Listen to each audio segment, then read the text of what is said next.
Hey guys, this is Crab Hunter, and welcome to another episode of World of Tanks. Woo! Now, today we're going to be having the first in a series of what I would call a retrospective look at World of Tanks.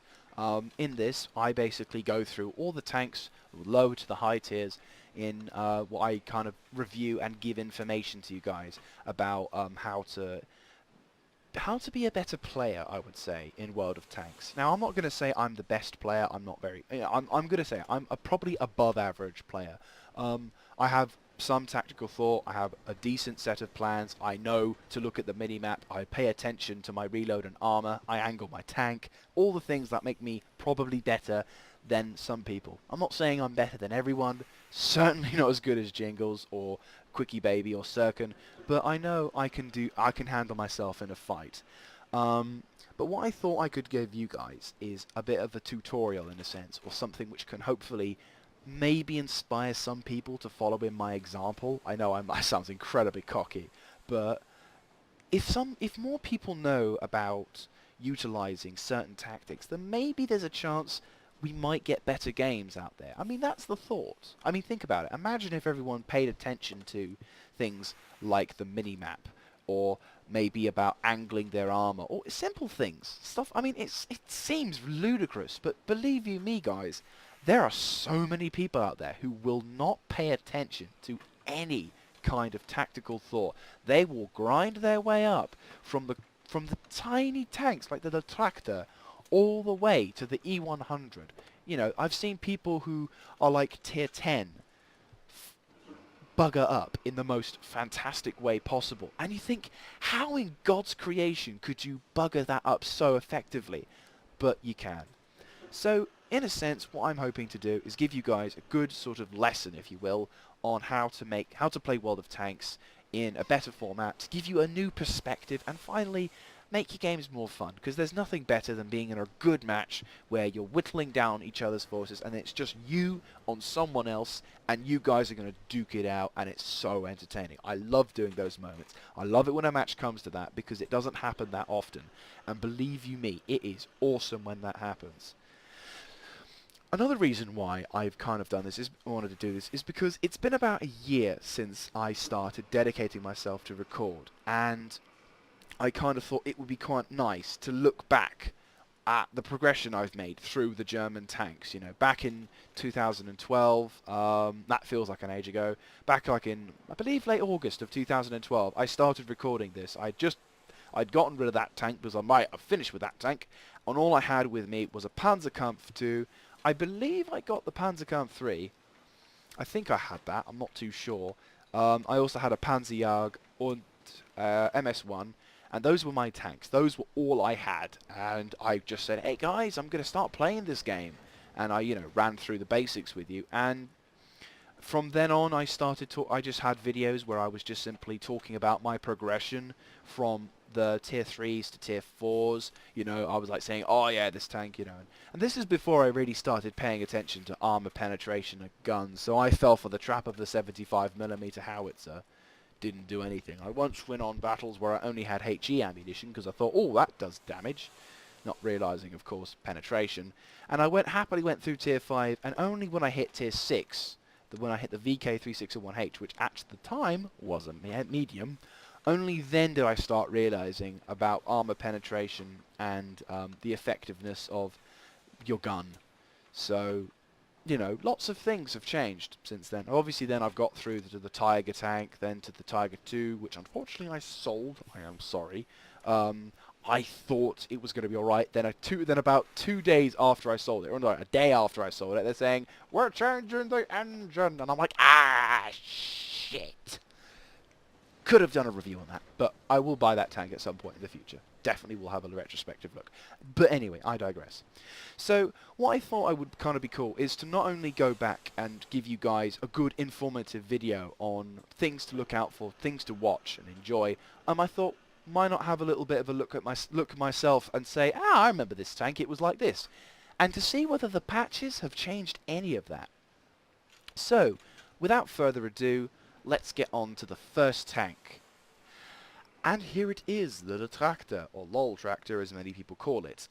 Before we go on, yes, my driver is at 100%. I did not intentionally give him 100%. I just wanted my crew to be at 50%, 50%? Yeah, no, 75%, there we go. Yeah, I didn't want them to go... Actually, I don't know, because the thing is, thinking about it, I did read in a report, or a patch note, that new drivers or new tank commanders would actually be able, or new players would actually have their crews at 100% automatically.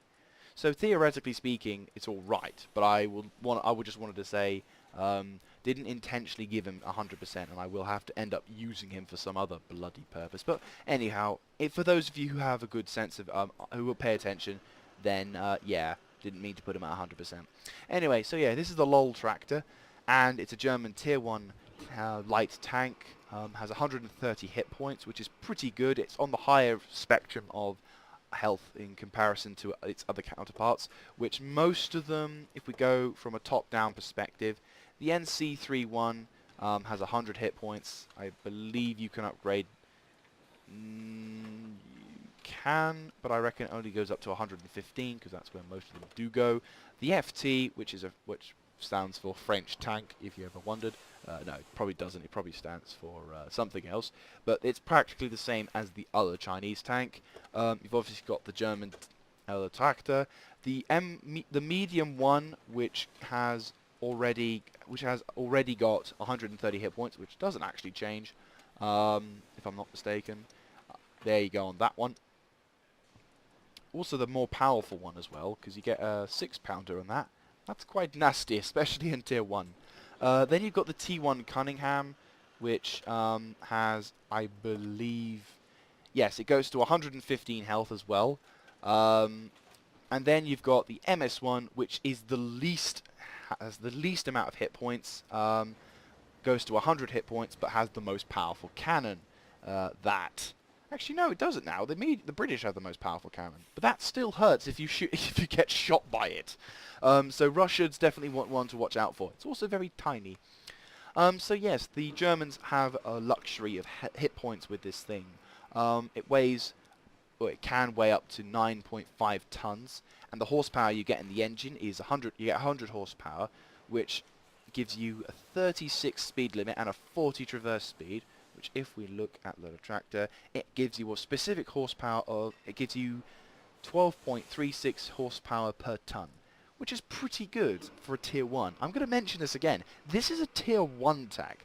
So some of the things you may see here, you think, oh, you know, that's not very good. Bearing in mind, this is the first thing you actually get to play for free. No having to grind to it. There it is, given to you off the bat. Okay, you have to play like one game before you can research the engine, but that's about it. So yeah, fantastic. For armor, it's not bad, but bearing in mind, of course, this is Tier 1. 14 at the front, 12 to the sides, 12 to the rear. And the turret has 14 to the front and 13 to the sides and rear. So those two work rather well. That's not bad. I mean, the turret isn't humongous, so it's not like the easiest thing to shoot at, especially at Tier 1, because your gunner will be shit. Your commander is going to be like, I can't hit him, and you'll most likely be lucky if you hit the turret at longer distances, so that at least will lessen your chances. Your turret traverse speed as well is 39 degrees, which is pretty nice. For any of you guys who are currently grinding out there, you may note that there is a 44 degrees on the original turret, but the disadvantage of the other turret, the first turret, if we mount it, there you go, is it's slightly bigger. It's bigger, and it doesn't have as much of a view range. There you go. You're no different to your radio, but if you get into the second one, bang, it's smaller. Maybe it doesn't turn as fast, but it's better armoured. Is it better armoured? Yes, it's better armoured. And it also gives you a better view range. So it's very much worth it to upgrade the turret when you can. Your signal range is possibly the weakest link, I reckon, with 265 meters. Let's have a little comparison to the other Tier 1s. I actually haven't studied. Well, let's have a look. See. Yeah, oh, Jesus Christ. Yeah, the Chinese have an advantage there. The French, ER-52, yeah. The French have the advantage in radio. What about the British? They are, I believe, they're not as good as you in radio. How about the Yanks? The Yanks have the same. So the Yanks are no different to you. And the Russians are, unsurprisingly, no different to you. So the Chinese, you're not supreme, but you have a fair advantage. In fact, I think the British suffer quite disastrously because of that. But they've got a big gun. So the French and the Chinese both have decent set of radios. So that's one of the only major disadvantages to this tank you'll have. Now, what I'm going to be talking to you guys also about is what kind of principle you should adopt whenever you get a tank or you're going through a tank. Now, of course, some of this stuff may seem like a no-brainer, but some of this stuff you may not realize actually is as important as it says it is. For example, if we go to the research points, for the first-time player out there, you may be confused as to what to go for first. Maybe for the first time you're playing, another gun probably will make sense. For example, this 20mm Breda machine gun. If you are wondering why I'm saying millimeter when it says centimeter, is because I'm old-fashioned, old-farty, and a 20mm sounds a hell of a lot better than a 2cm. No, 20 mic sounds much better. You may see the little clip system there. That basically indicates that it's an auto-loaded system. Basically fires multiple shots when you click once. A bit like an M16 burst fire. It sort of goes dot-on, dot-on, dot-on. So obviously for some players out there who drive the Panzer 1C, for example, they can literally just spam the clicker and they'll blast the poor bastard who they've driven into to smithereens. So for any of you so that's basically what an autoloader system is. At the beginning, you'll see a fair amount of these. From tier 1 to about tier 3, you will see lots of these going about. Mainly the little tiny tanks. If I'm not mistaken, the worst of these little tiny tanks is this bastard here. The Panzer 1C, the little tiny bastard who you never suspect would do so much damage so quickly. Pay attention to him in tier 3. He will eat you alive. But now, so that's the only downside I would say about lower tiers, is it can become super hectic if you're in a town or something like that. What I would recommend for a first-time driver in Germany, though, is the L46.5. 20mm cannons are all right. I would say research them, but I would state that you should stick with your L46 because it has the best weapon. It has the best characteristics. So if we have a little comparison between all three of these, you will hopefully be able to spot the differences between the two. Well, first of all, actually we'll get rid of that so we declutter the screen. So first of all, let's have a little comparison between these two. The 37mm cannon, the L46. Obviously, you can tell caliber 20mm versus 37mm. Rate of fire in rounds per minute, because you've got like a tiny... I don't know why it's like 26 rounds. I'm not sure if this isn't stupidly historically accurate, by the way, but still. So you'll see here that you fire 26 shells in a minute. That's pretty good. Over here you have 12 shells in the magazine. So basically you fire, it'll do it 2, 4, 6, 8, 10, 12. So you have 4 clicks on that one. Time of loading 1 shells. It just kind of tells you how long it does it, and time of complete loadings. I'm assuming that tells us when it's reloaded. The average penetration, this is the thing that you guys got to pay attention to the most with the 20mm. All this information here doesn't mean anything if that doesn't help. So for example, 30mm at the 30mm is standard. The little slash here, this is premium. This basically is when you pay either a fair amount more credits to the shot, or if you pay gold towards it, but we'll explain gold later or on another video. Here is what you'll be looking at, 30mm worth of penetration. So you're guaranteed to penetrate the person. No questions or qualms about that. You'll do 11 damage per shot. So you spam them enough times, you possibly will kill them in one go, but you've got to be kind of lucky, otherwise you'll be stuck there for about 3 seconds whilst the person aims towards you. Another thing you've got to be careful about is accuracy. 0.53 basically means very bad. The closer it is, further away from it that it is to 100, like for example, if it's 0.34 or 0.35, that's very good accuracy. But the closer it is to 100, 0.5, if you're worse, if you're in artillery, 0.6, 0.7, it basically means it's really, really bad. You know, it's one of those things you have to really be careful when shooting, otherwise you'll miss really easy. So this thing basically indicates you've got to get really up close before you can do anything to be effective to shoot someone. However, over here, 0.46 is a hell of a lot better, and it means you can hit the target really well. If we go to penetration, on average, it does 40 penetration. Each shot, obviously, it'll automatically penetrate, but what it will do also is it will do 36 on average damage. And whenever you penetrate a tank, it basically means the shell will penetrate and a roll will be made. A bit like if you were into a Warhammer Fantasy or Warhammer 40k or any dice game, you roll. And RNG basically either makes you go on average, so basically you will do 36 or roundabouts, or you might do a low damage roll if you're unlucky, or a high damage roll where you do more than 36 damage. So, thing to keep your eyes peeled for. One last thing, which is very helpful depending on what tank you're driving, is aiming time. Aiming time basically it says as it says on the tin, how long it will take for your gun to be aimed at the target. Rather than just point your tank and shoot, you've got to spend some time if you want to hit the target with your gun pointed at him to ensure that your shell doesn't go off wide. Most people who shoot before the gun is completely aimed, they call it a clutch shot. You do this occasionally if the target is either close enough or you don't have enough time but you want to put something downrange, but it's not recommended. So as you can see, the 20mm Beretta, although is useful, in my opinion, I would take the 37mm. But let's have a look at the other cannon, shall we?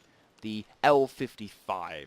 Now as you can see, the magazine here is not as many, 10 shells, less time loading, time of complete loading, so you have an increased 4 seconds. This one actually has worse penetration than that one. Yep, this one has worse penetration than that one, does the same amount of damage, is more accurate, and has the same aiming time, but... Oh, no, wrong one. Yeah, no, this is less accurate. Right, this is less accurate, has a better aiming time. So really you're not gaining much when you use these two guns. I mean, like I said, each to their own. You may enjoy using a machine gun. Try them out. I'm not saying you shouldn't use them, but I would say if you want to have a decent time, or at least know that when you shoot you're going to hit someone and do damage, I would highly recommend this. But like I said, each to their own. Try the machine guns out if you want to, because it's your World of Tanks account. You do what you want to do. Do you enjoy machine guns? Then fair enough, go for the machine guns. But I would highly recommend this. Now that we've got the guns out of the way, let me talk to you guys about what to do when upgrading your tanks. When you go through World of Tanks, you will see loads of extra stuff, as well as the guns. So this may be a little bit like, whoa, confusing. But when they were talking about weight and tons, this is the thing that actually dictates how much stuff you can put on. Now, if you put that on, basically, you'll start out with that, which, if we can try and get it, I don't think, can we mount it? Yes, we can mount it. What this does, if we can go back up now, is it lowers the amount of load limit that your tank can have, which is one problem. It also limits how fast you can go, which is another problem. And it also limits how fast you can turn. Ah, okay, that's not good. But the biggest problem of all is it'll make it incredibly difficult for you to do anything vis-a-vis getting equipment on. So for example, if you wanted to say, I don't know, try another tank or something. We'll stick to the tractor. So say for example, for argument's sake, you had the first turret and the first gun, but you wanted to upgrade the turret. Now, if, for example, that was a heavier turret, the tank may not actually allow you to put that on until you've upgraded the suspension / tracks. So what you'd have to do, even though you've spent time grinding towards it and getting it and think, yes, I finally grinded and got that turret I wanted, you still can't use it, which has happened to me before. And especially at higher tiers, there's nothing worse than to be told that your tank is too heavy. Oh, so my very high recommendation, in fact, make it a principle, is when it comes to upgrading your tank, is these following steps. Tracks, turret, then gun. Tracks, turret, gun. Get the tracks in order to be able to upgrade the tank fully. Get the turret so that you gain the health boost and the ability to mount better guns. Then finally, get the gun. Now, speaking on turrets, turrets not only can provide your tank with better armor, it also increases your health. If we go back down to, if we mount the first turret again, you'll no doubt see that you actually now have only 110 hit points, but if we mount the second turret, we've got 130. That's another major benefit of having the turret. It just makes your tank live just that much longer, and it can actually mean the difference between life and death. So it's highly recommended that you get that. I highly recommend loads of things, but the big one is just tracks, turret, and gun. Those 3 things, and you should be fine. Radios and engines are, I would say, the third and last things you research. Most of the time, it's all right. Radios, I would say, last to worry about. Yes, you won't be able to see as far out as many other players, but the ability to shoot back at someone rather than them having a decent radio. It's like, oh look, I can see that person over there and he's shooting at me. Oh shit, I can't shoot back because my gun's crap. You know, it's pointless having a good radio if you can't defend yourself. So, enough on that one. So, hopefully you guys, admittedly I rambled on a lot in that one, but hopefully you guys got a decent enough picture as to what to do when it comes to tanks and getting the stuff right for it, so that way you can survive a hell of a lot longer than maybe someone who just breezes on through and gets to tier 9. There are surprisingly oh yeah, one other thing. There are going to be so many dumb players out there. I am warning you now. I don't know whether this will help you or hinder you for you liking the game, but I'm just going to warn you right now, there are immense dumb people out there. Just to let you know. Even at tier 9.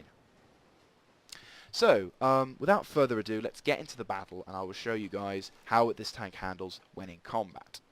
And we're back, and welcome to Malinovka if you haven't seen this map before.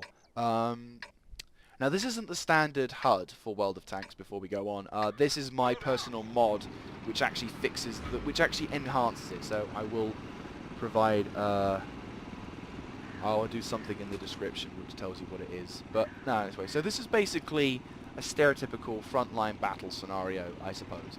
Malinovka has 2 sections of the map. A massive open field which the younger and dumber players will charge across the field like so. There is an MS-1 thinking himself Leroy Jenkins. So I'm going to take advantage of his stupidity. No, he's not. He's actually staying in the line. That's good enough. Yeah, going across that open field like a traditional tank, you will die immensely quickly. So you can see we're utilizing the Tractor's speed and utility, and that driver at 100%. Handy! We'll talk about drivers, equipment, and other stuff in the second video. So I'm not going to bombard you with facts.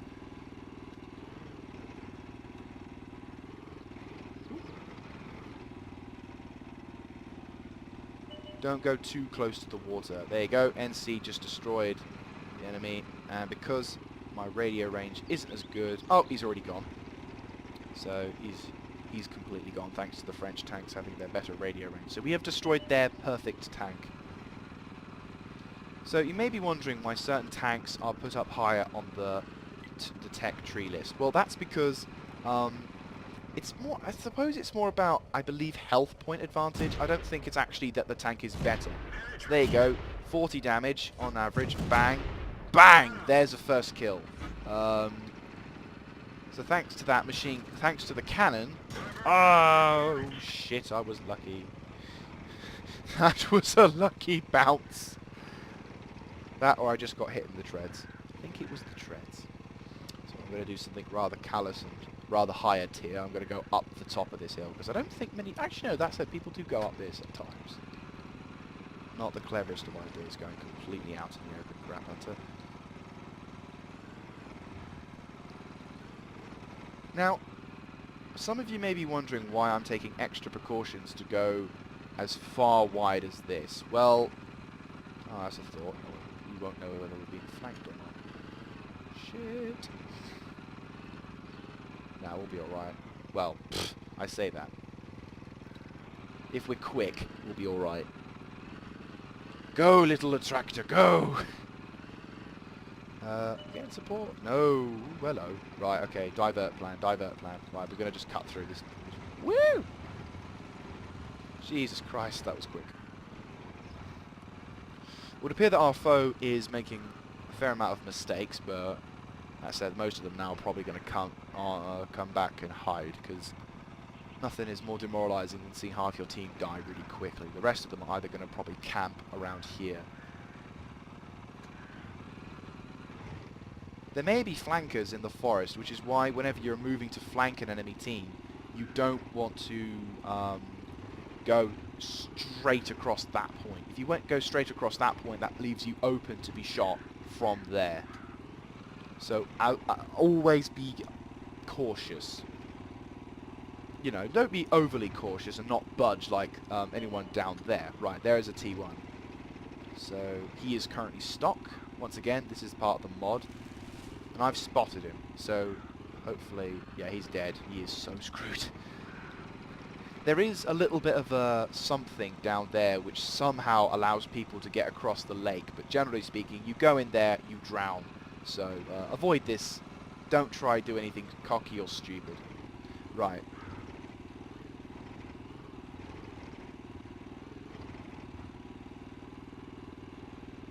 Okay. Sticking to the forest is also a good idea because whatever low visibility or low view range your enemies have is going to be hampered even more by the fact that you're being covered by the trees. So although it may take you a little bit longer to get to the battle or get around the enemy flank, it's always worth it, because there's never a better thing than to see a whole enemy battalion of tanks not looking at you and you shooting the living crap out of them. So he's now gone, his ammunition rack was knocked out, and Bob's your uncle, here I am on the front. So now things will get interesting. So the enemy team are dying really quickly, either because they're trying to charge across the road or the no man's land, or they're actually, you know, just dying because we're advancing. And here we go. Get aiming, get aiming. Right, there's a Latractor aiming at me, so let's back away, back away. Boya, back away, back away, back away. I have one shot, bang. That went wide, back away. Okay, so we've got to be careful now, we're low on health. Oh shit, we're backing away, backing away, backing away, backing away. Thank you, God almighty.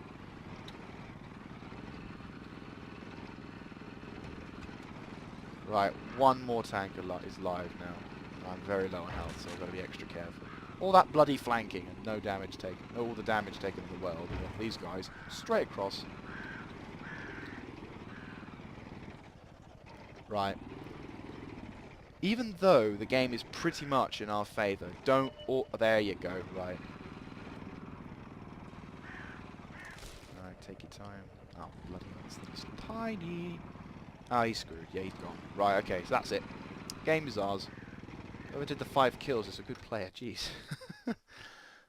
Well, hopefully that kind of shows what to do, what not to do. I mean, I'm a bit more of a cautious player at times. I know the map more, so maybe my angle of play, although perhaps, whoa, I would have got 1,000. Shit! That would get you through, but... Now, 720 experience. Right, one last thing before you are free to go for this lesson. You can see here 720 experience on that non-premium game would have been able to enabled me to research every upgrade in this tank, and perhaps one or two tanks of my choosing, which I would have gone onto other ones. So yeah, that's Tier 1 Germany for you. A very effective tank, very enjoyable to drive, and is surprisingly more maneuverable than I thought last time, even though there's a 100% driver, but whatever, doesn't matter.